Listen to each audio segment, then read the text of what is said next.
Hindi class में आप सभी लोगों का स्वागत है। बच्चों, आज हम कक्षा 10 में सवैये पाठ की व्याख्या को पढ़ेंगे, जिसे रसखान जी ने लिखा है।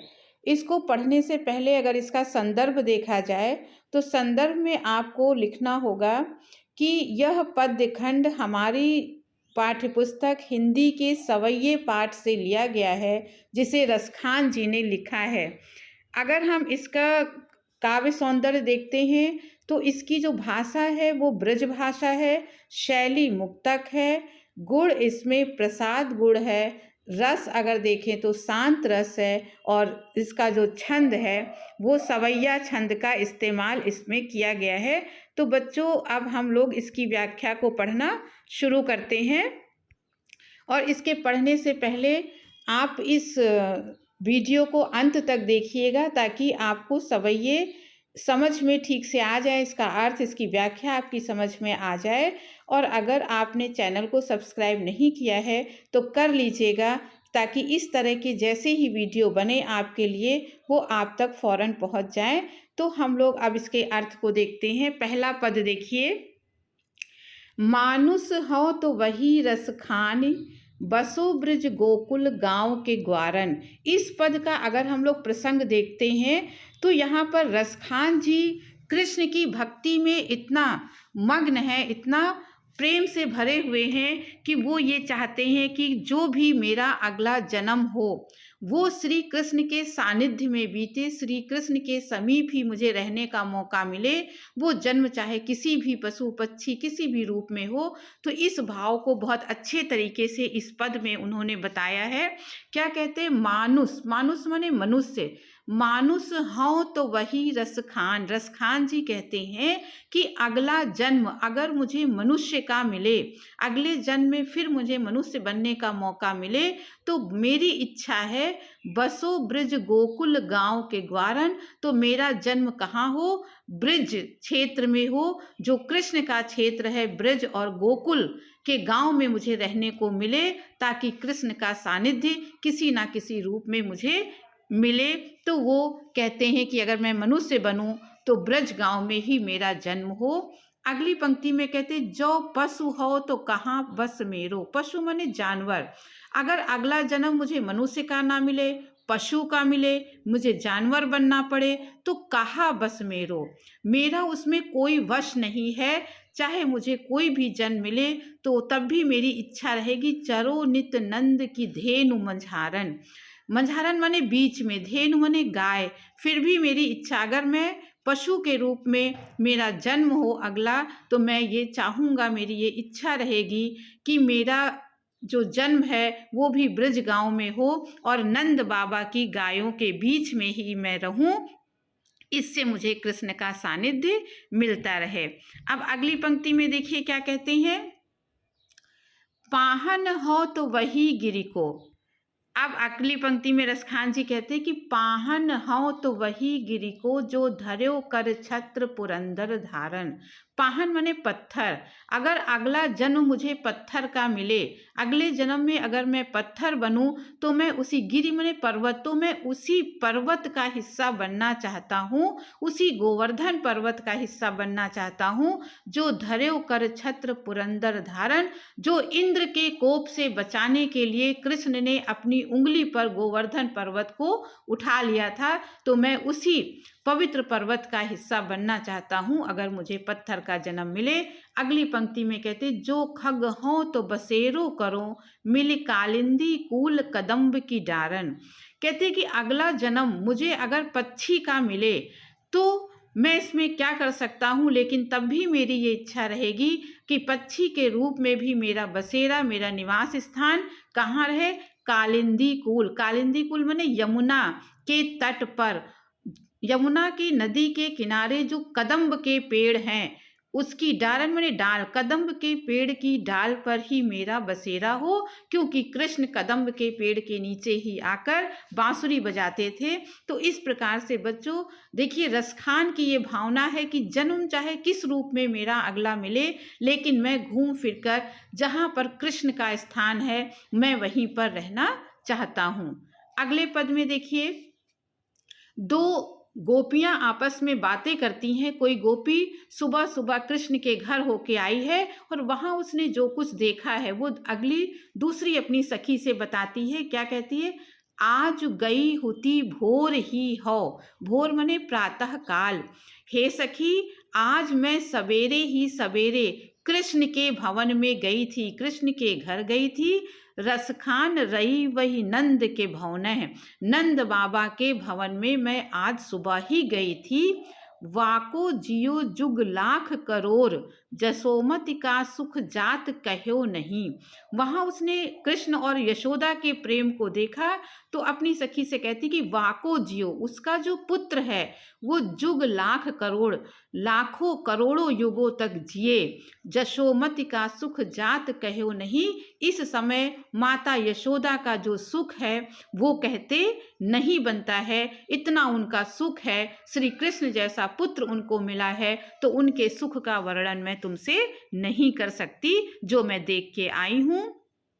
अब कुछ क्या बताती? तेल लगाई लगाई के अंजन। आपको पता है बच्चा छोटा होता है तो उसको तेल उपटन लगाया जाता है। तो सखी कहती है कि माता यशोदा कृष्ण को तेल लगा रही थी, तेल लगाती हैं और तेल लगाकर उसको अंजन मने काजल, आंख में काजल लगाती हैं। भौहें बनाई बनाई ठिठौनहि, और उसकी भौहों को काला करती हैं, भौहें बनाती हैं और माथे पर ठिठौने मने नजर का टीका भी लगाती हैं। डारी हमेलन हार निहारत, ज्यों पुचकारत छौनहि। कहती और डार, जब उनको तेल काजल नजर का टीका लगा देती है उसके बाद उनके गले में एक हमेलन माने हार पहना देती हैं और जब कृष्ण की सुंदरता को उसको निहारती हैं, अपने आप को उस पर न्यौछावर करती हैं। ज्यों पुचकारत छौं, और अपने बच्चे को वो पुचकारते हुए उसको उसकी सुंदरता को देखती हैं। अब अगले पद में देखिए, अगले में क्या कहते हैं कवि? धूरी भरे अति शोभित श्याम जू, तैसी बनी सुंदर सिर सुंदर चोटी। अब इस पद में श्री कृष्ण की बाल लीला का वर्णन रसखान जी ने बहुत ही अच्छा किया है। क्या कहते हैं? धूरी भरे अति शोभित श्याम जू। श्याम जू माने जो कृष्ण है, वो कृष्ण के शरीर में धूल भरे माने धूल जो है उनके शरीर में लगी हुई है, उनका शरीर धूल से भरा हुआ है। और जैसा ही उनका शरीर धूल से भरा है तैसी बनी सिर सुंदर चोटी, और उनके सिर पर एक सुंदर सी चोटी भी बनी हुई है। खेलत खात फिरे अंगना। अब कहते कि वो अपने कृष्ण अपने आंगन में खेल रहे हैं और कुछ हाथ में लेकर रोटी खा रहे हैं और चारों ओर अपने आंगन में चक्कर लगा रहे हैं, घूम रहे हैं। पग पैजनी बाजत पीरी कछौटी। उनके पैरों में जो छोटी छोटी पैजनियां है, पायल है, वो जब दौड़ते हैं तो बजती है। और पीली कछौटी माने पीली जो है वो कमर में कपड़ा पहने हुए हैं, पीला कच्छा वो अपने कमर में पहने हैं। वाह छवि को रसखान बिलोकत, वारत काम कला निज कोटि। अब यहाँ रसखान जी कहते हैं कि कृष्ण की जो वो सुंदर छवि है, उस सुंदर छवि को, शोभा को देखकर काम माने कामदेव भी अपनी कलाओं को, अपनी सुंदरता की जितनी भी उसकी 64 कलाएं हैं, उन करोड़ों कलाओं को उनके ऊपर न्यौछावर कर देता है। बच्चों, कामदेव को सुंदरता का देवता कहते हैं। तो कहते हैं कि कामदेव की सुंदरता, करोड़ों सुंदरता भी अगर करोड़ों सुंदरता से उसकी तुलना की जाए तो कृष्ण की सुंदरता के आगे कामदेव की सुंदरता बिल्कुल फीकी पड़ जाती है। अब अगली लाइन में देखिए कितने विचित्र बात कही है रसखान ने। काग के भाग बड़े सजनी, हरि हाथ सो ले गयो माखन रोटी। कृष्ण को माखन रोटी प्रिय है तो माँ ने उनको माखन रोटी हाथ में दे दी है। तो तभी एक कौवा आता है और कृष्ण के हाथ की मक्खन रोटी लेकर चला जाता है। तो सखी कहती है कि काग के भाग बड़े सजनी। हे सखी, उस कौवा, वो कौवा कितना भाग्यशाली होगा जो भगवान के हाथ से मक्खन रोटी लेकर चला गया है। इस प्रकार कौवे के भाग्य की सराहना गोपी करती है। अगले पद में देखिए, गोपियों के ऊपर जब कृष्ण ने गोपियों के ऊपर क्या प्रभाव अपना जमा दिया है, गोपियों की क्या दशा हो गई है कृष्ण को देखने के बाद, इसका वर्णन इस काव्य में किया गया है। इस पद में, जा दिनते वह नंद को छोरा, या बन धेनु चराई गयो है। अब कवि क्या कहते हैं कि गोपी आपस में चर्चा करती हैं, आपस में बातें करती हैं कि जा दिन ते, जिस दिन से नंद को छोरा माने नंद का पुत्र, हे सखी जिस दिन से वो नंद बाबा का जो पुत्र जो कृष्ण है या वन धेनु चराए गयो है, इस वन में अपनी गायों को चराकर गया है। मोहन तानन गोधन गावत, बेनु बजाई रिझाई गयो है। अपनी मोहिनी तान से बांसुरी को बजाकर, गोधन गीत को गाकर और बांसुरी बजाकर वो हमको रिझा गया है। तब से क्या हुआ आगे देखिए, कौन वा दिन सो कछु टोना सोके रसखान हिये में समाई गयो है। गोपियाँ कहती कि जिस दिन से श्री कृष्ण यहाँ पर आए थे, गायों को चरा गए हैं और अपनी बांसुरी को बजाकर हमें रिझा गए हैं, उस दिन से वा दिन सो, उस दिन से ऐसा लगता है कि हमारे ऊपर टोना माने जादू, उन्होंने हमारे ऊपर कुछ जादू सा कर दिया है। रसखान हिये में समाई गयो है। रसखान जी कहते हैं कि गोपियों ने कहा तब से, हिये माने हृदय, वो हमारे हृदय में तब से पूरी तरह से समा गया है। को न काहू की कान करे, सिगरो ब्रजबीर बिकाई गयो है। कान माने मर्यादा, तब से कोई किसी की भी मर्यादा, कोई भी लज्जा हम गोपियों को नहीं है। लगता है सिगरो माने पूरा का पूरा ब्रज श्री कृष्ण के हाथों बिक गया है।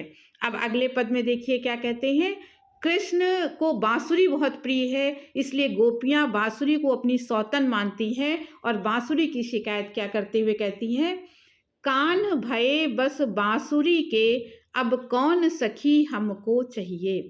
कहती आपस में सखियाँ बातें करती हैं कि अब तो कृष्ण जो है वो बांसुरी के वश में हो गए हैं, अब हमको भला कौन चाहेगा।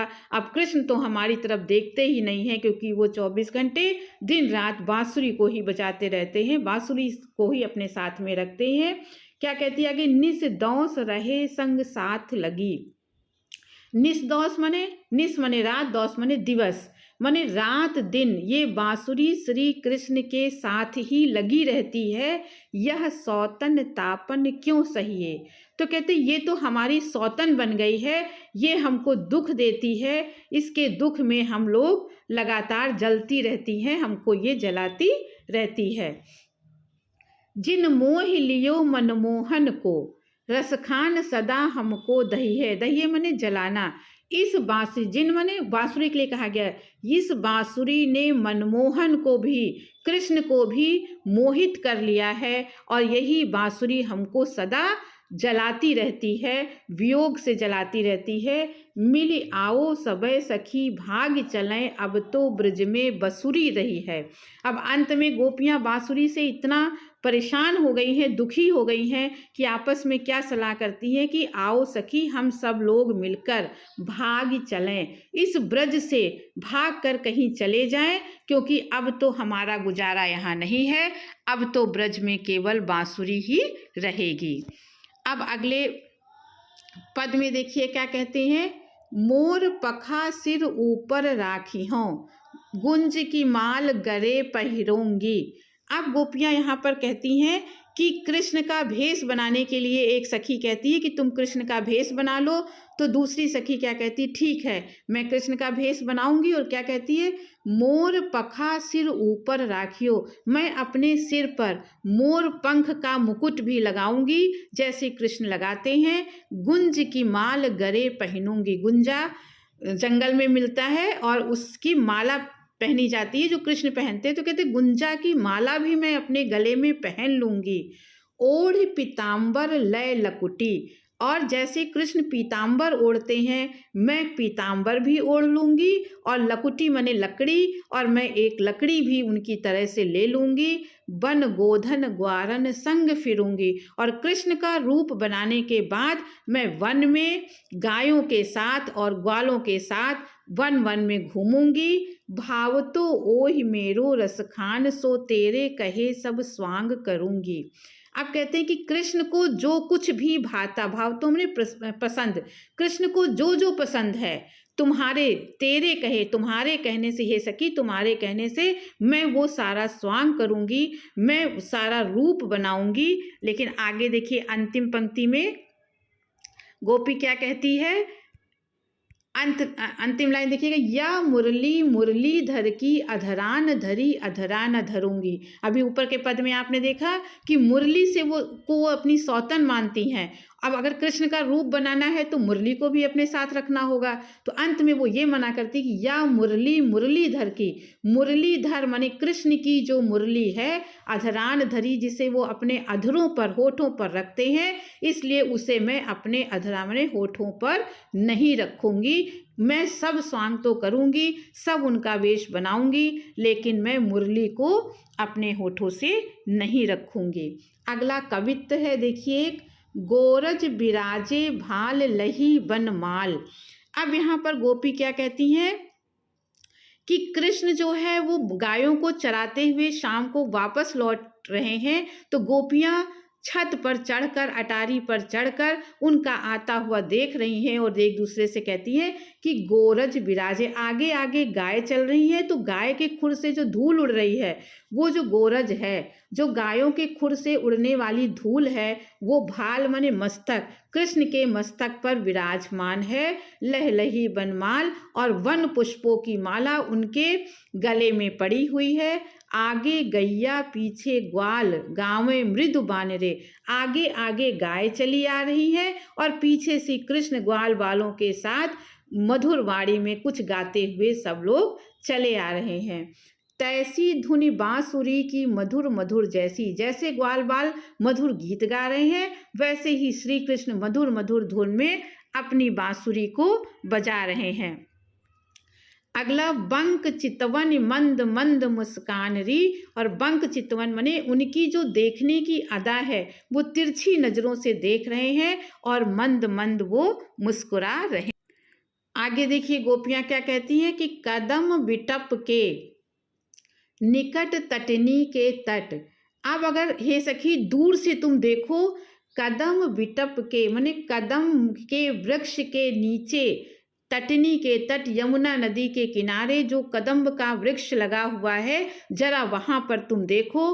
अटा चढ़ी चाह पीत पट फहरान री, तुम अटारी पर, छत पर चढ़कर देखो, दूर कदम्ब के पेड़ के नीचे श्री कृष्ण बांसुरी बजा रहे हैं और उनका जो पीताम्बर है वो लहराता हुआ उड़ रहा है, जो बहुत ही सुशोभित लग रहा है। रस बरसावे तन तपन बुझावे नयन। अब यहाँ पर क्या कहते हैं रसखान जी कि उनका जो देखना है, श्री कृष्ण की सुंदरता को देखकर ऐसा लगता है कि आनंद की वर्षा हो रही है, रस की वर्षा अर्थात आनंद की वर्षा हो रही है। तन तपन, जिससे शरीर का जो गर्मी है, शरीर का जो ताप है वो भी बुझ जाता है और नेत्रों को भी शीतलता मिलती है। प्राणन रिझावे वह आवे रसखान री। रसखान जी कहते हैं कि गोपियाँ कहती कि श्री कृष्ण का गाय को चराकर वापस लौटना, उनकी सुंदरता जो है वो हमारे प्राणों को रिझा रही है, वो हमें आनंदित और प्रसन्नचित्त कर रही है। तो इस प्रकार से बच्चों आपको व्याख्या अच्छे से समझ में आ गई होगी। अगर आपको वीडियो अच्छा लगा हो तो इसे सब्सक्राइब ज़रूर कर लीजिएगा और अगले वीडियो में फिर किसी और टॉपिक के साथ आपको मिलेंगे। तब तक के लिए धन्यवाद।